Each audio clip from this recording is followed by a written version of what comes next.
Hey, Slick Talkers, thank you so much for tuning into this podcast. And I know that if you love this show, you'll also love my morning show called Good Morning Hospitality with my co hosts Michael Golden and Brandy Canali, as we spend 30 minutes every Monday morning to dive into the industry's top latest news and trending topics. So go check it out on wherever you find your podcasts at Good Morning Hospitality. And you can live stream with us on Monday mornings on LinkedIn, Twitter, Facebook, and of course, YouTube. Now, I hope you enjoy this episode. What's up, Slick Talkers? This is a special episode on Slick Talk, the Hospitality Podcast, where you are going to hear some extra voices in this interview because this episode was actually broadcasted on my morning show, Good Morning Hospitality, with my co hosts, Michael Golden and Brandy Canali. Now, we did this episode a couple weeks back with Sam Shank, the founder of HotelTonight. We covered a story of serial entrepreneurship, going through really tough decisions and building a company and a startup through his acquisition with Airbnb and going public and what that was like to be there with them. So this was a very special episode. We're putting it on Slick Talk as we're gearing up for some more interviews and, of course, conference season here on the podcast. And so we hope you enjoy this episode. If you don't already follow Good Morning Hospitality or any of our other shows in hospitality.fm, please do. We'd love to have you a part of our network and our community. But I'm just thankful that you're here on Slick Talk. I hope you enjoy this episode as we hear Sam's story of entrepreneurship. It's a great one and a great example for our industry. So I hope you enjoy, and we'll see you on the other side.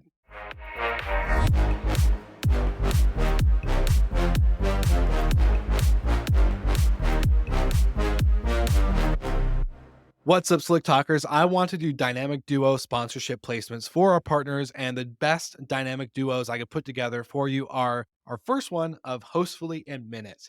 Now, you probably heard our Minute with Minute segment with Nathan Smith over at Minute.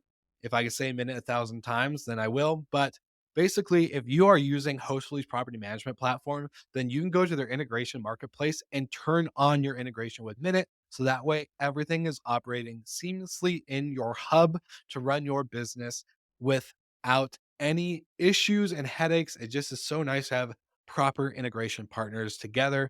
And I couldn't be more thankful for these two partnering with us on the podcast. So make sure you check out the show notes because we have special offers just for you from both companies, Hostfully and Minute, because you're a listener of the podcast and they love taking care of our listeners. So check out the links in the show notes. And of course, like always, thank you for tuning into the podcast. Good morning, Sam. Hey, good morning. Thanks for having me on, everyone. Yeah, of course. Thanks for taking the time in an early West Coast morning for you. Bright Yeah, and right. early. I like it. I like it. Your very first live podcast too, right? That's absolutely right. I've done a lot of live TV and a lot of podcasts, but never the combo. So It's good to be here. nothing compares to live TV, so it's no pressure at all. But we do want to get into a lot today. We've got, from how you started to times through acquisition and all of that, and then what you see in the future of travel. But if you don't mind jumping right into it, I heard when you graduated college, you were an aspiring movie producer. How do you go from an aspiring movie producer to a hospitality tech icon? Well, I wanted to be a movie, like a big budget movie director, like James Cameron or Spielberg, and those were my idols. And got a job in Hollywood and sort of networked my way into working for Wes Craven on this movie that ended up being called Scream, that turned into a big hit. That was a lot of fun to work on. And I'm in the credits. Fun fact on that one. All right. But got a lot of laundry, I mailed a lot of boxes, but actually just realized that Hollywood wasn't as entrepreneurial as I had thought it was. So I came up then to Northern California because I also love technology and started working in the tech industry and realized pretty quickly that starting a company was going to scratch the same itch that I was looking to scratch with being a movie director. It's coming up with a product and a vision for bringing something to the market that people would love, building a team around that, having a compelling vision for that team and leading them to greatness. And so I was like, all right, I'm going to build the skills I need over the next 10 years or so to then be able to start a company. And then I started two companies in travel, combining my interest in technology with my interest in travel, that were not terribly successful. But then I learned a lot that then led to HotelTonight. I was gonna say I heard in a similar kind of Michael situation, heard in another podcast that when you built Hotel Tonight, which apparently took 10 weeks, which is incredible. I would love to know how you built that so fast. But you were one of the first 3 bookings, or actually you were all 3 of your first 3 bookings. As the founder and builder of the company, what was it like to experience it on the traveler side?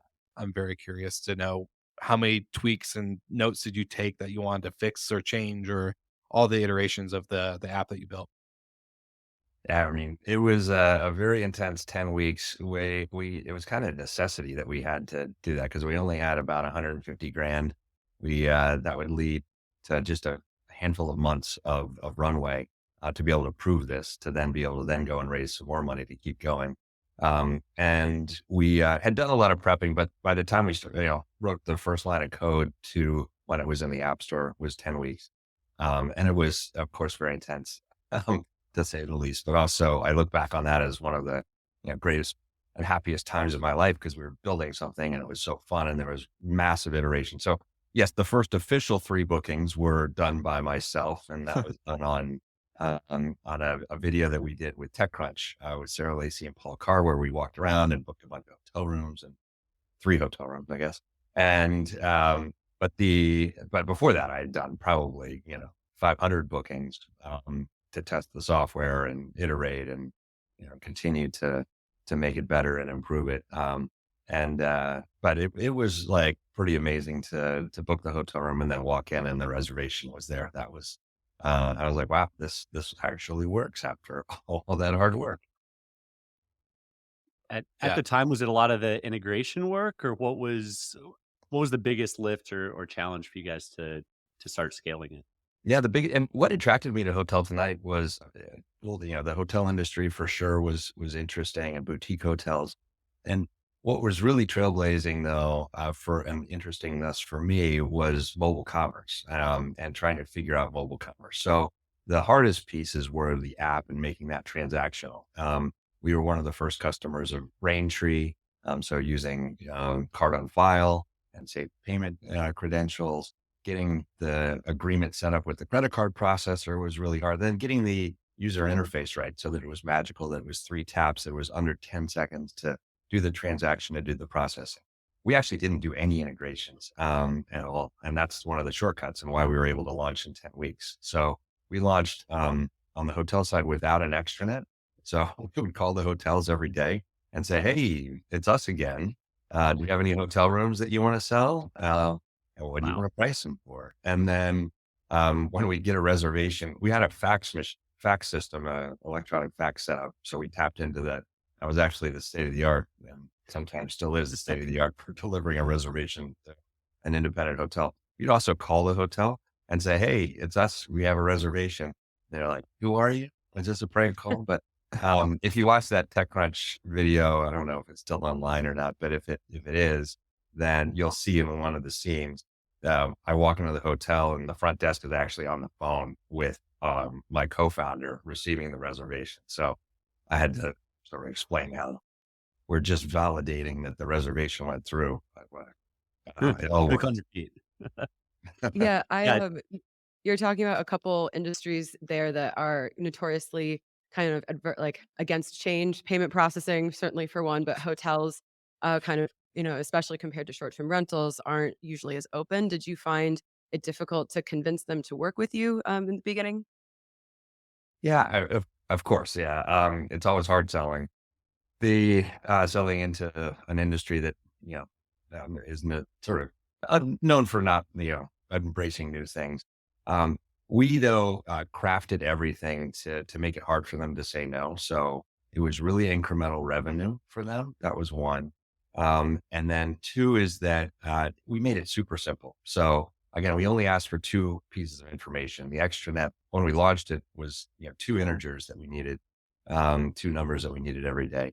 And we made the contract. Another thing we did is the contract used to, from the big OTAs, pages and pages, 25 pages. You have to get your lawyers involved. We made ours 7 sentences. It basically just said, we're going to send you a reservation. You're going to pay us a cut. And do it. Right? So they appreciated that. And so we just came in sort of the anti OTA in how we positioned ourselves, and that was appreciated.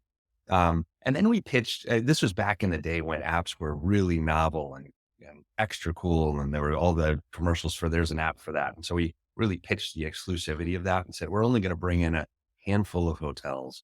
We want the very best, and we picked you.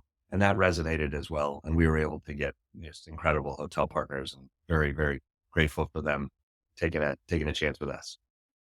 Yeah, I was gonna say I also kind of in prep of this episode was listening to you talk about kind of the idea around Hotel Tonight and not only building it in 10 weeks and going through all the iterations and being the first, 3 official bookings. But you talk about simplicity and you mentioned it already a couple times here with, making it super easy to book, 3 clicks, less than, 10 seconds. Where did you get the simplicity piece? Was it something that you just experienced in life that you're like, if I'm going to build something, I want it to be simple for myself, my team, the user, the client, all the above? Or was this kind of learning from the 2 businesses that you had launched previously to Hotel Tonight? Yeah, it's a good question because it's something I've always gravitated towards, and I think that as I've talked to people, they say, "Well, Sam, you're very good at breaking down a problem and making it simple." And maybe that's just because otherwise it's hard for me to grok and remember and process myself. So, that's part of it. I think another part of it is my dad was an architect and a contemporary architect, and so I grew up with a lot of great design around me, and the design was always very simple and clean lines and modern. And I think that influenced me on the aesthetic, but also just in sort of business concepts and problem solving, breaking things down into very simple pieces, making products that are just simple and intuitive to use. And that is the type of product I like. So, you build for yourself, and then you hope that the world likes what you like. And sometimes they do, sometimes they don't. But I think that's where it ended up. Yeah. You you mentioned kind of playing off that exclusivity for your first early partners on the hotel side. Did that persist all the way through? I mean, I know you guys have some big box brands, but not really your core target market. Uh, how did that transform from early days until mass adoption? Yeah, I mean, when we started, we wanted the exclusivity. We wanted, this idea of curation and not looking through a huge, huge list and sorting and filtering. We didn't think that that was the best, default experience on mobile for sure. And it was also out of necessity. I mean, we had one person, two people, I guess, signing hotels, co-founder, and then we hired one person very shortly thereafter. But we didn't have a team to go sign a lot of hotels, so we said, all right, we're going to turn this weakness into a strength. We're going to take this thing that people could call limited selection and turn it into curation or make it something that's magical, that's helpful, that's useful. And that led to, us launching with only 3 cities. And we, again, sort of said, hey, this is you're one of the first cities. And then we expanded from there. And then also the handful of hotels that we had. It also focused the very limited demand that we had at the time on a handful of hotels. Now, the trick was that even with 3 hotels, and then we expanded, I think, to 6 hotels at a time, that wasn't enough in a major city for people to get the selection of location and price and amenities that they wanted. So we did expand over time, and we expanded in a couple different ways. We just added more hotels, and then in certain markets we had to add beyond independent hotels because not to pick on Memphis, but a town like Memphis, there's some great boutique hotels, but not 20 of them. And so we would sign those, and then we would bring in and sort of backfill with some of the chain hotels and brands. And that seemed to work well. And then, another example is airport. At airports, there's no boutique hotel. And so it's important though, when somebody misses their flight, this isn't the primary use case for Hotel Tonight, though it's a key use case. We want to be there for people. And then we would have certainly some chain and branded hotels there. Yeah, I really like just kind of the scrappiness that you had, especially in the beginning. And I think that that's really kind of the fun part about being in a startup is that you use kind of maybe your, weaknesses or your limitations to actually innovate and provide a better product. And then that ends up being a selling point. So I I love that, and that really resonates with me and from the experience that I've had, and I'm sure with a lot of our listeners, in this industry.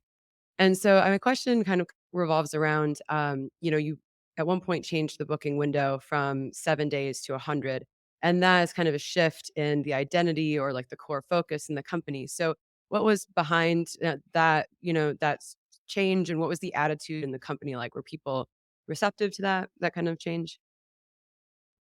Yeah, it was all about listening to our customers. And we had, as a marketplace, there's two customers. One is guests and one are hosts, and or our hotels rather. Host is from my Airbnb days. And and at the hotel side, they said, "Hey, you are great at selling our last minute inventory, and we're very appreciative for that.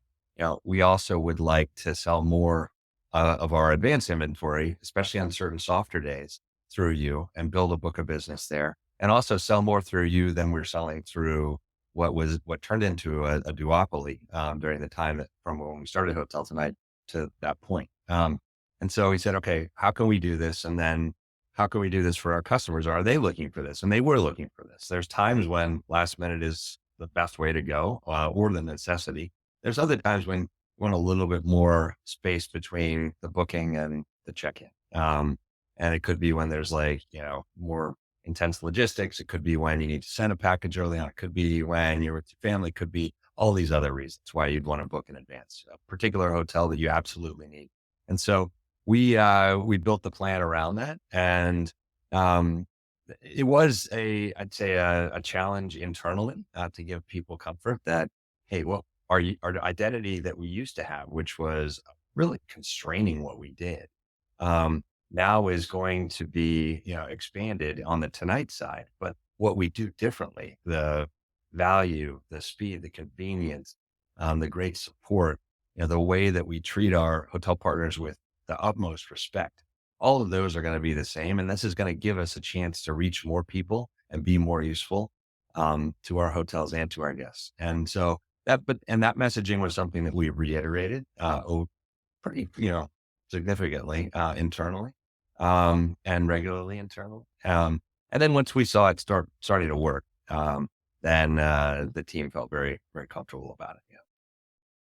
I love that. And I'm curious because you going back into the simplicity thing and working with brands and independent hotels, you made the contract super simple. But when you moved into the bigger brands like Wynn and other name brands, did you have any pushback when it came to the shift and change of one traveler behavior? Because I know like back in my hotel days, when I was a hotel manager, I really remember implementing Hotel Tonight and kind of being like, okay, well, like I have X amount of inventory and I want to make sure that I'm getting the right guests and all this other stuff, right? As a brand, you're always super curious about and kind of like protective.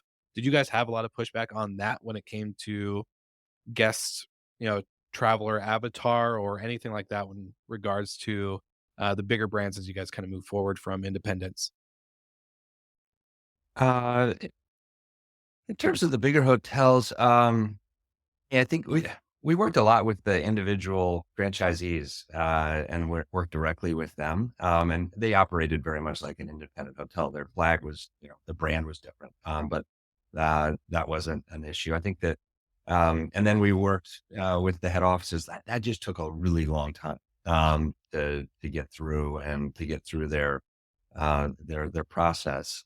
So it wasn't so much pushback that we were doing anything inherently, different. Because we brought a lot of innovation, and we brought like an olive branch, as an OTA. We said we'd love to, how can we help? And so we came in with that, not, how can we get the best economics here, which others might be sort of starting a negotiation with. So it was they were friendly conversations. I think the challenge was that they took a long time versus like the pace that we were used to, which is like, let's sign the contract this afternoon and get you selling tomorrow morning. So Call you every morning, ready to yeah, ready to exactly. go.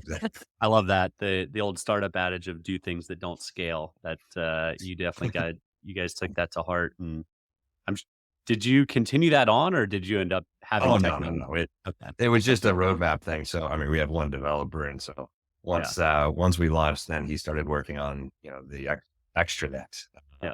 And then it was like, I don't know, a month later, 2 months later, something in that range. And I remember a co-founder, Jared, called our hotels, is like, "Hey, great news. We have an extranet." And they're like, "How did you do it before?" So Yeah, good question. he realized So quickly he didn't need to brag about having an extranet. So, kind of a basic necessity, huh? right, right. So let's fast forward a couple years. You guys got acquired by Airbnb in 2019. What made sense that Airbnb was where you were going to place Hotel Tonight versus one of the more traditional OTAs? Because it to me, as an outsider looking in, seems more akin to being owned by a Booking or an Expedia versus an Airbnb. Yeah. Well, I think it was mostly a fit because strategically it made a lot of sense. And in terms of what we were going to bring and what Airbnb needed, they were the buyer, and so that had to be the most important thing. And what we brought was a deep understanding of the boutique and independent hotel business, and also a good book of business there, and a lot of relationships and contacts. And the idea and the sort of thesis behind the deal was to build out that boutique hotel inventory within Airbnb, to have a supplement to the great short term rentals. And this is when short term rental operators. I'm sure one night stays are not one night last minute stays. Yeah, you're all shaking your heads, right? Not Um, ideal. it's no is but so that's not as much of a fit for short-term rental operators. And it's not great economically on a value side for guests because of the turnover costs and the cleaning fees. So, but for an independent hotel, it's like that's what they do, and that's what Hotel Tonight did. So, being able to supplement on the booking window, on the locations, on the type of amenities, and in a very complementary way, the short-term rental inventory made a lot of sense. And especially as boutique hotels came and were influenced by the best short-term rentals, and vacation rentals with like better amenities and cooler, funkier vibes and great places like the Hoxton, that feel like you're almost staying in, somewhere it's got a real sense of place. That Hoxton and Shoreditch in London doesn't look like anywhere else in the world. Can't say that about some of the great branded hotels, for example. Um, so it ended up being, a great strategy for growing Airbnb. And so we were then running the hotel vertical within Airbnb. So just getting back to why, we can talk about what happened, but the why is that, that made sense. It was a great opportunity for me and the team to run a division of hotels versus within a large travel company versus being a division of hotels of many hotel divisions within a larger OTA. Um, and then based in San Francisco, culturally very, very similar. Offices just, really close. And then I'd known Brian actually since before Hotel Tonight, and he was part of the inspiration for Hotel Tonight, actually. And so we stayed in touch, and I had deep respect for him and his co-founders and the executive team there. So I was looking forward to working with them, and all of those made it really make sense. Yeah, when that happened, we were so excited as an operator. As an urban operator, our product is very much like a part hotel, style. And so we were so excited. We tried to put everything on Hotel Tonight, and it really just didn't work like with our model. We really tried so hard, but that was something we were really excited about because, part of the conversation that we've been having in the industry is this blending of hotels and STR, and there's all the lines are getting blurry. So it's definitely something maybe we'll try again now that we have our, kind of a different setup in some of our buildings. But we were so excited when we saw that as like just a kind of a new and interesting way to reach, new customers. Mhm. I'm very curious because what was it like meeting Brian before Hotel Tonight, and then kind of creating this business and the relationship that you guys to form with him pre, entrepreneurial phase to then, hey, I'm maybe ready to sell or whatever the type of conversation you guys may have had. Uh, Maybe just for the sake of the listeners and for us, what was your relationship like with Brian, and how was it working with him and all that fun stuff?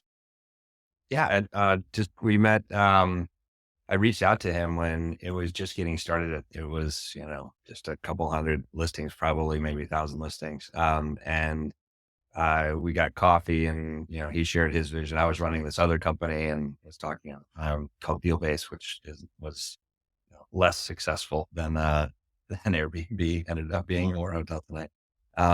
And then I went and visited the Ralph Street apartment, and the energy there, the creativity, the sense of we're going to change the world. It was just palpable. It was really amazing. I was blown away. Then I was like, all right, I looked at this deal-based company that I was running, which was profitable and, spitting out cash and doing some good things, but wasn't changing the world, wasn't exciting, wasn't bringing something to the world that people love. And I said, I want to do something like that. And that led to me thinking about a bunch of different things and one of those was Hotel Tonight. So it was really like a little bit of a kick in the butt, or an inspiration, from that team and from Brian, that led to me, then doing, and the team doing Hotel Tonight. So, then we stayed in touch. I mean, I did art in high school. Brian's an incredible artist. But I still, do some painting and drawing. And so we're both cut from the same cloth there of, design oriented, product first CEOs. And so we had a lot in common. We'd always enjoyed talking to each other, caught up every few years. And then, we talked about working together, off and on through that entire cycle. And then when we started thinking about combining in 2019, it just made a lot of sense then. And the timing was right. So piggybacking on that, it's probably not too controversial to say that Hotel Tonight acquisition by Airbnb was their most successful acquisition they've made. They had made a lot of acquisitions in the past, and some had gotten folded up during COVID, some got folded up pre-COVID. But with you and the legacy of Hotel Tonight, one, how does it make you feel that you guys were probably, if not the best, had to be top two acquisitions that Airbnb's ever made? And then how do you feel about that legacy being carried on inside of Airbnb? All right. So you're trying to grow your portfolio and your property management business, but sometimes owners don't have the best peace of mind when it comes to giving up the keys to their home to an unknown brand or company. And of course, let's be honest, sometimes we hear the horror stories of guests and the bad guests that stay in vacation rentals and throw parties. Well, Safely has you covered because not only do they screen your guests that are staying, but they also ensure that you are covered from all things such as ill intent, stupidity, aka vacation brain, and other things like pet damage and theft. While doing that, you are able to partner with Vintory and grow your portfolio with their marketing platform that helps ensure that you are attracting the right owners to your rental program and growing your business in the destination that you are in. Or if you're in multiple destinations, that works too. So get the links in the show notes because both companies have special offers. And if you don't use a link, but you end up talking to them, guess what? Just tell them that Will Slicker sent you from Slick Talk, the hospitality podcast, and they'll get you covered. And you can also let them know that maybe you've heard of them on our platform, hospitality.fm. So, of course, like always, make sure you grab the links in the show notes. And thank you guys so much for tuning in to another episode of Slick Talk, the hospitality podcast. Now, back to the episode. Well, I was a part of the other acquisitions, but I do think that one of the things that made the Hotel Tonight acquisition successful is that we did a lot of diligence ahead of time, on both sides. And then that led to a really strong integration plan. And I'd say that's the advice I'd give to anyone that's looking to merge or combine with another company is like, make sure it's really, really thought out. Like we are down to like, this person's going to do this role and we don't have this. So this is how we're going to solve for that. And we thought all of this through, not just like really high level. Oh, we're going to build the hotel category. Like it was a lot of detail and it all made sense. And when we had a question, we'd solve it. Of course, we couldn't solve everything, but we went with a very clear action plan and resources identified.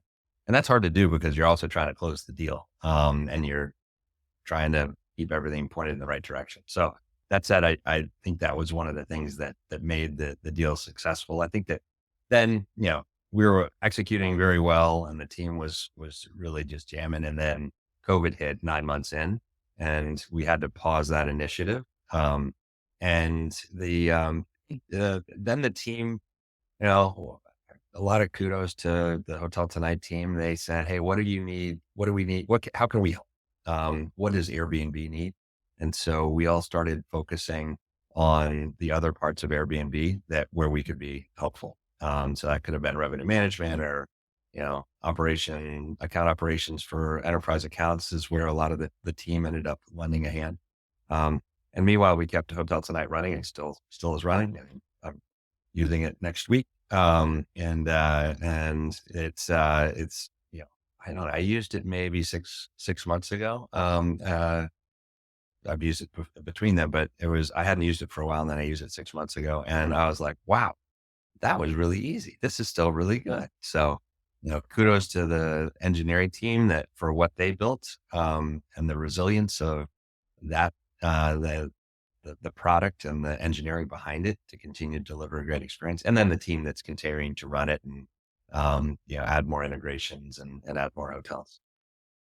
Yeah, it's nice to see that your legacy, your baby is still being looked after well.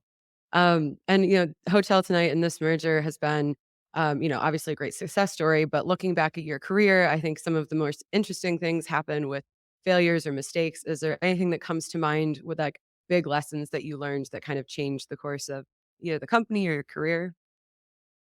Yeah. I mean, well, I don't think we have enough time to go over all the mistakes that I made, but, yeah, Just one. certainly the most instrumental, like difficult time at Hotel Tonight, was, uh, the time we had to do a layoff. So this is when we got to, running out of cash. Our burn was really high and we had to make some pretty dramatic changes and, had to really focus the team from a growth mode and a growth mindset, at growth at any cost, to, hey, we've got to be profitable here. We've got to grow responsibly and get to profitability. And so we had to do a bunch of different things, including, a set of layoffs. And that was very, very difficult. We had to say goodbye to some really great people. And it really was my fault that we had gotten into that situation and that we had to do that.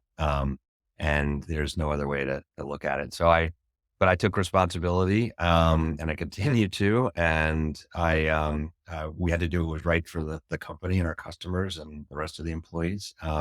And then refocusing, turning that really difficult time into a catalyzing event to say, hey, we're going to honor the people that we had to say goodbye to by executing incredibly well right now, getting to profitability, growing faster than we've grown before.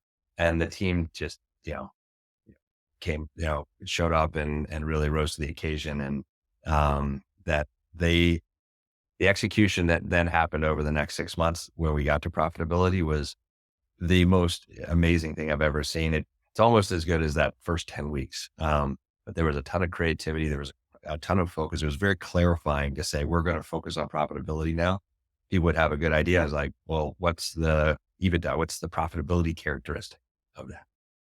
Yeah, And, I find that it was amazing, an amazing time and kudos to the team for what they did. yeah, I find that those really difficult decisions, choosing to lay off a big portion of the company, it makes you never want to make those mistakes again and have to go through it. Like the pain point is very high. So I think that that's also like a big motivator of like, okay, how did we get in this situation? And, what can we do to at all costs to avoid this going down the road? Yeah. And I think that as a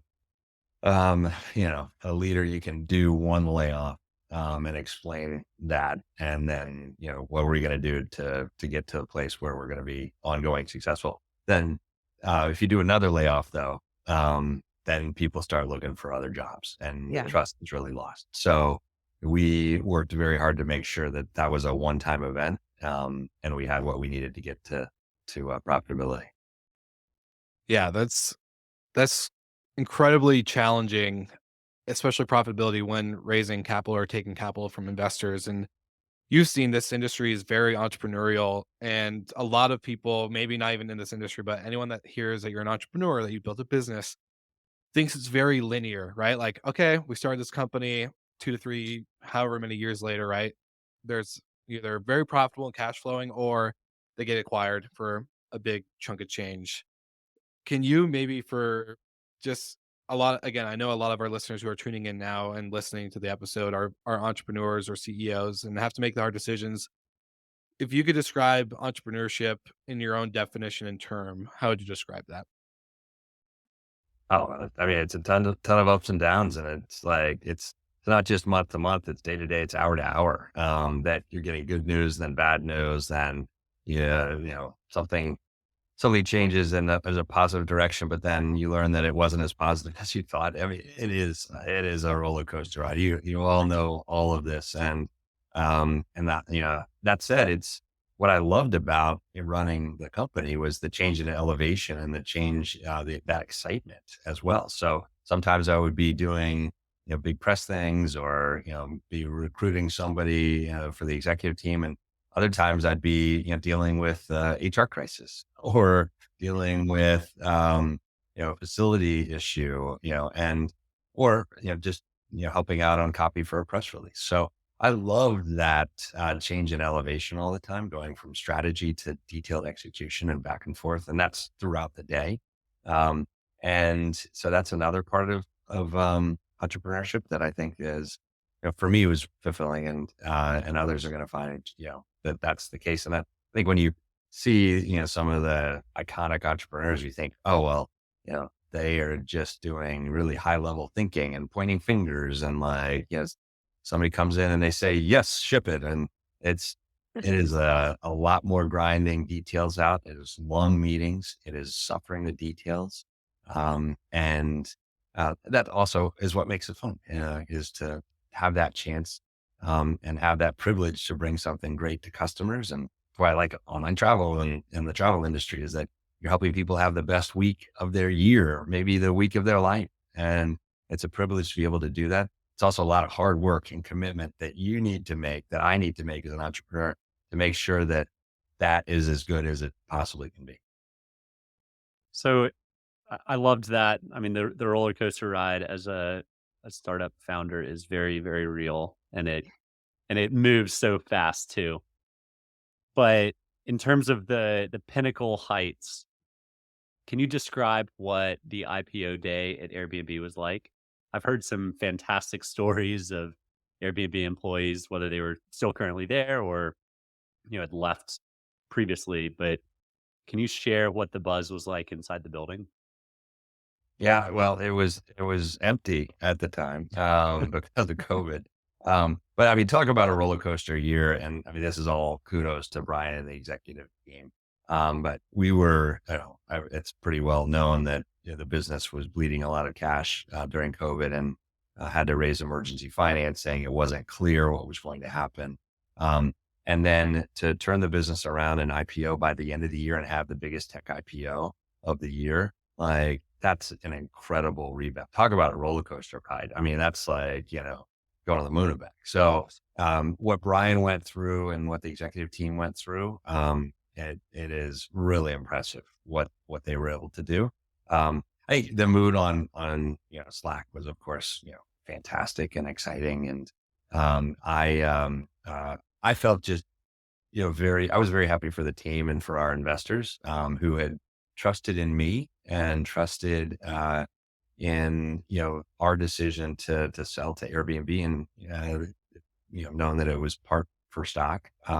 So a lot of it was betting on the future of Airbnb. And I made a very strong case that I thought that the short-term rental industry was bigger than people were giving credit, to, and that Airbnb was, well, some people thought fully valued. I thought it was undervalued. So yeah, it was very gratifying for me that investors were able to get the returns that they were able to, because they had trusted in me and the team along the way. So being able to see them be rewarded for that bet, was very, that made me the happiest. Yeah, I was listening to an interview with Brian and about that day, and he was like, it was just on Zoom and then it was over. And I like how anticlimactic, like it's usually this big day where you get to ring the bell. And that must have been kind of a surreal experience to just be on a Zoom call and then you're a public company. Yeah, Uh, so it was actually the last conversation I had with Brian before we sold. I was like, "Hey, We talked through a number of things, and I said, "Hey, one last thing is when the IPO happens, I just want to be in New York with you all, and I want to, even if I'm not on the executive team, I just want to be there for it, and be, in New York and around it." And he said, "Yeah, sure, okay, let's do that." And of course, then it didn't happen. So I'm still waiting for the IPO day for something I'm doing. So that'll Ring have the to happen bell. later. Yeah, The a bucket list celebration. item it remains unchecked. I love it. Well, I'm curious, we got introduced through the one and only Steve Davis over at Operto. I have to give him the plug and a shameless shout out for one, being probably our most repeated guest that we've had on the podcast. He definitely gets his spotlight, but well deserved because I think he's awesome. He's super forward thinking, and I love what they're building with Operto as a customer of Operto as well. Um, but I'm curious, what made you join the advisory board, or not even the advisory board, the board of Operto? Um, how did that all come about, and what made you want to, after going through such a, again, roller coaster ride of being a founder to then through Airbnb's IPO, what made you want to dabble back into the industry a little bit more? Well, I love the industry, and I want to stay connected to the industry, and this was one way to do it, without starting a company again. And I actually do a fair amount of sort of informal advising, some formal advising too, and a fair amount of angel investing, and I just love being around other entrepreneurs and sharing whatever wisdom I can and supporting them and encouraging them. And so that area of for me is then allows me then to stay in touch with travel. So and I met Operto through Darren Houston. We'd known each other when he was at Booking, and we were you know frenemies a bit. All right, and now it's nice to be on the same side of the table. And I went up there. I was really impressed with the team and the vision and the execution, for all of the things that happen after the booking through the end of the stay. I mean, there's so much room there for innovation, and I think that I heard it in another one of your podcasts that that the short term rental industry is innovated much more than the hotel industry, which is I think very true, in terms of automation, in terms of providing technology solutions to help scale, as well as deliver a magical solution. We tried some of this at HotelTonight. Actually, we had an express check-in product that hotels loved. It didn't scale very well.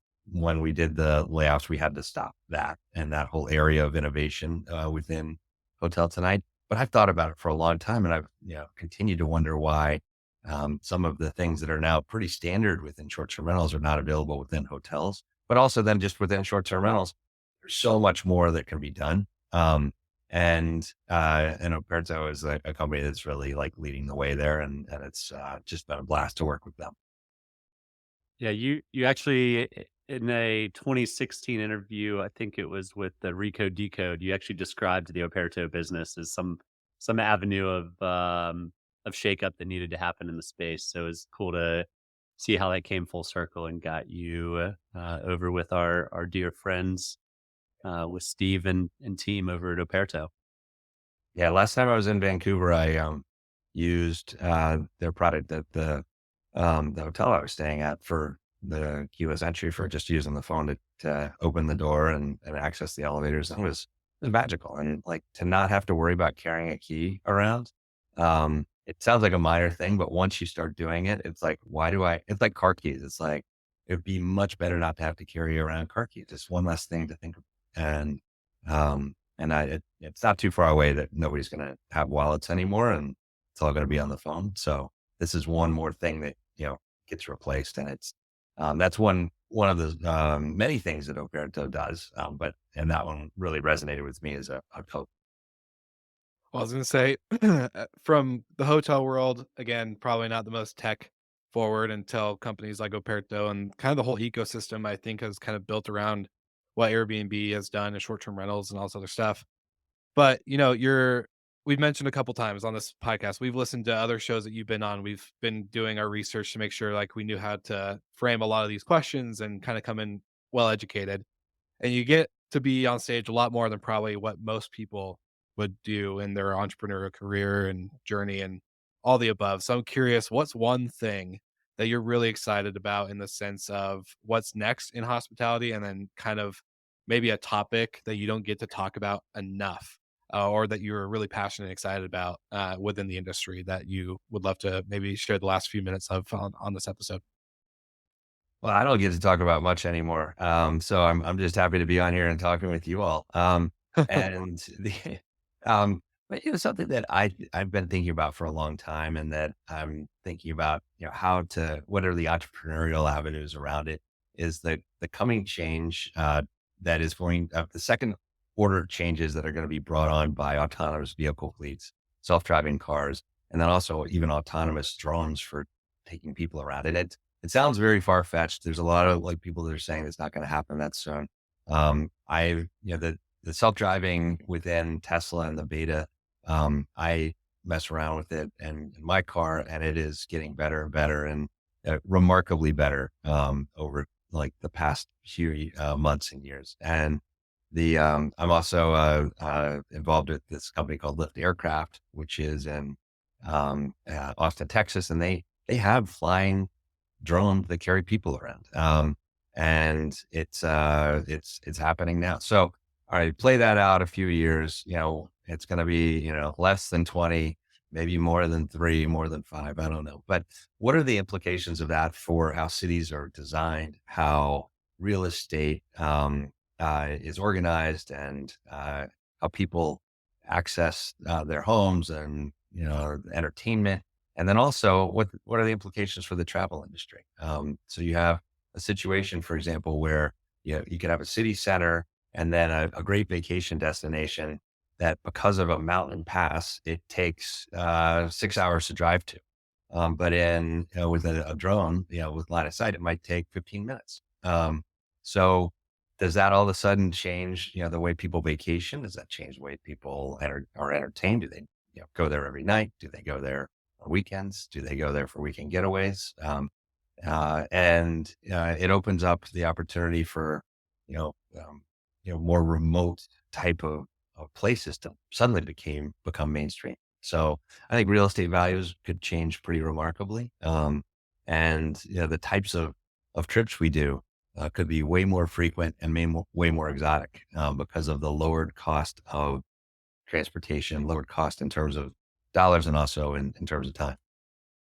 Yeah, I love that idea that there's going to be all these kind of butterfly knock-on effects of, in the travel industry and beyond, and kind of reshaping how we build our cities and our communities. I love that. And I also just love the excitement. Like, I think that's one of my favorite parts about our industry is that everyone we talk to, yourself included, obviously, just gets so excited about all the possibilities. And I think that's one of the things that I know we all love about being in this industry is that there's innovation, there's excitement, there's a lot of passion, and there's so much room for improvement, as we move forward. So it's great to hear your story and how that you're still excited about this industry even after being in it for so long. I love this industry. And also as a customer, I'm going to be a big customer for a long time. So it is a great industry, and it's been just a real privilege to be part of it. And thanks for having me share what I know within it. So One last question, and this is a yes or no, but have you been on that flying drone before? not yet, but I'm planning a trip. Okay. That's So very they cool. are actually taking humans, test pilots, I guess. They're taking, I don't know the exact status of it, but they're taking customers, and they fly over a lake because the FAA rules are different for flying over water. And the idea is that it's sort of for corporate outings or bachelor parties that you can take a group up, and then you have these sort of competitive races, and you get to fly around a course. That sounds awesome. And it sounds like a blast. So yeah, I Yeah. can't wait to do Maybe we can do a GMH, corporate retreat there. Live from a drone. Count Live me from a in. drone.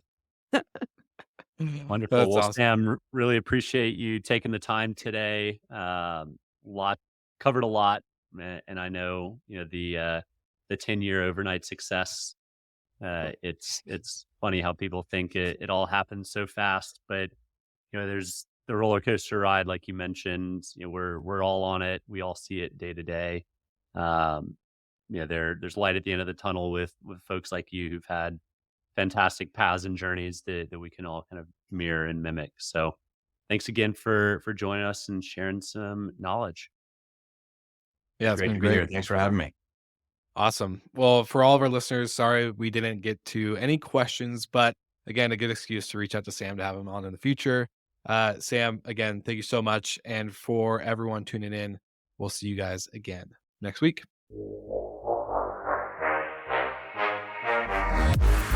Thank you so much for listening, and thank you to our show partners for making Slick Talk, the hospitality podcast, possible.